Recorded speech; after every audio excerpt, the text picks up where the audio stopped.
How to find a builder 2023. Top tips from me, Stephen Hamilton.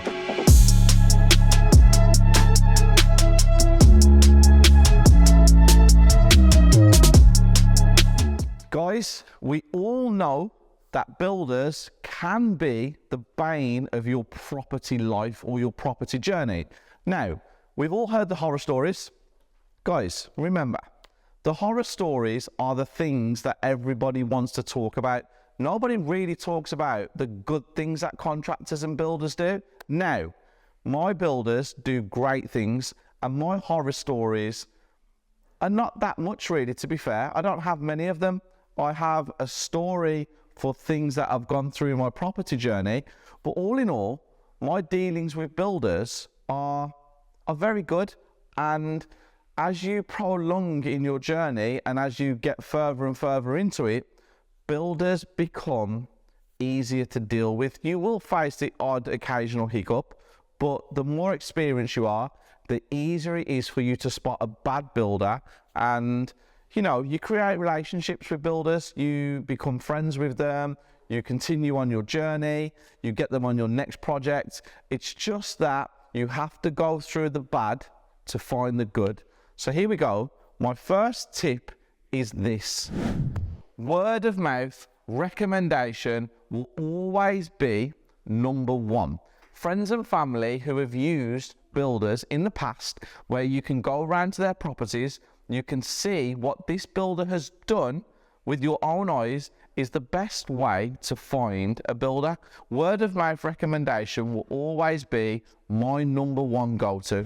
Top tip number two, if you're driving around your area and you see builders working on a property or a development, stop the car, pull over, or stop what you're doing, go and speak to them. Ask to speak to the builder who is in charge. 9 times out of 10, they will see if they are allowed to let you on site to have a look at their work, speak to them, create that relationship, explain to them what you want done, and it's always a great way to create that relationship by just stopping and speaking. I have done this on hundreds of occasions. I actually did it last week where I pulled over to a property that was being developed by my offices, and I had a conversation with the contractor who came to my offices in the afternoon, explained what works he can do, and we've created that start of our relationship that hopefully leads into him doing one of my projects. But it will all come down to the numbers. If the numbers add up and his work matches up to it, then yes, we will start a relationship.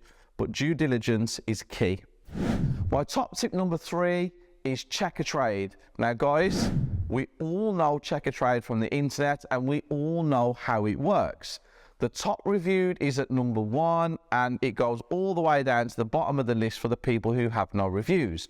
Now, there are certain educators out there in the UK that will tell you, go to the lowest reviewed person on Checkatrade and use them.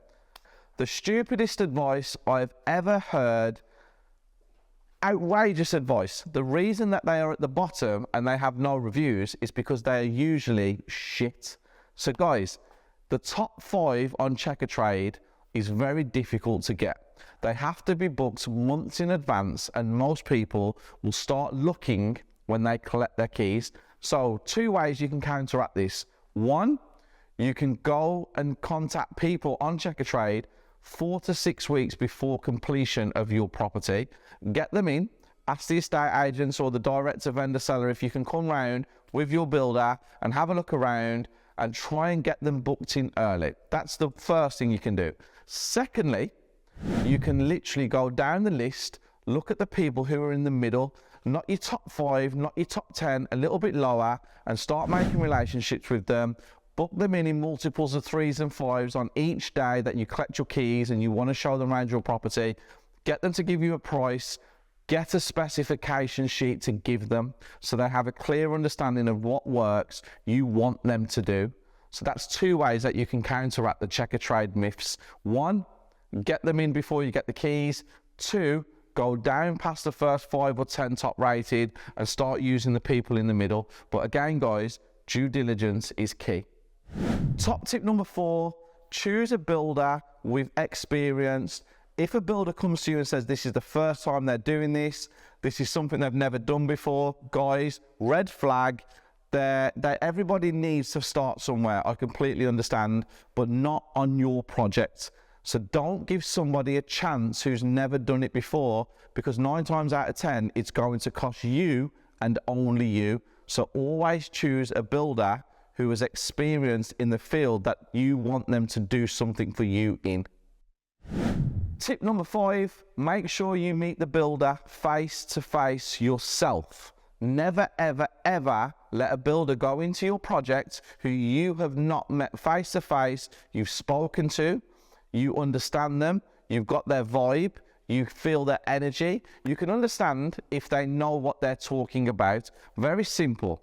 Write down 5 questions that you know the answer to. You spoke to people in the industry, or you spoke to other builders maybe.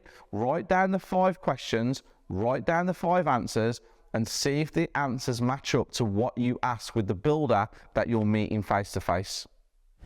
Guys, there's my 5 tips to picking a good builder or finding a good builder in 2023. Make sure you do your due diligence, make sure you meet them face to face, make sure you understand Checkatrade, make sure you understand if they're experienced or not. And if you struggle, guys, comment below, I will point you in the right direction. And if you want the best education from anybody in the UK, join the Property Circle, the link is below, and I will see you soon for another video.